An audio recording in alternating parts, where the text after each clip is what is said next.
За нөгөө талаасаа бол энэ аливаа одоо иргэд аж ахуйн нэгж байгууллагууд бол өөрсдийнхөө эзэмших талбайг хэтрүүлдэг, сунгадаг.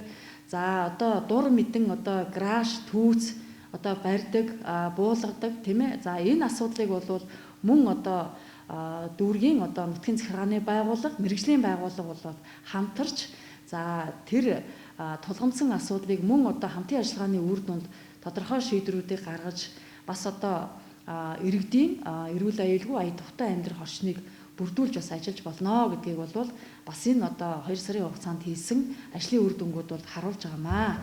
Тэгээ ингээд цаашдаа бол манай одоо Чингэлтэй дүүрэгт ялангуяа одоо Чингэлтэй дүүргийн нутгийн захиргааны байгууллага, Чингэлтэй дүүргийн газрын албанд одоо газрын асуудлаар аливаа одоо энэ асуудалтай байгаа иргэд аж ахуй нэгж байгууллагууд цаг хугацаанд одоо тодорхой шийдвэрүүдийг авч ажиллах болно гэдгийг бас энд онцлог хэлье. За тэгээ эцэст нь хэлэхэд бол ер нь бол энэ газартай холбоотой асуудлыг зөвхөн одоо дүүргийн засаг дарга одоо бие дааж одоо тодорхой шийдвэрийг одоо гаргаж ингэж ажиллахаасаа илүүтэй мэрэгжлийн багаас бүрдсэн за мэрэгжлийн байгууллага, хууль хяналтын байгууллагын оролцоотой одоо ийм байнгын зөвлөлийг ажилуулах юм бол за энд бол нэгд одоо олон хүний одоо хяналт байна. За нөгөө талаасаа гарч байгаа шийдвэр хуулийн хүрээнд үнэн бодиттой одоо гарч болдгиймаа гэдгийг бас онцолж хэлье. Тэгээ ингээд та бүхэнд анхаарал тавьсан явдал баярлалаа.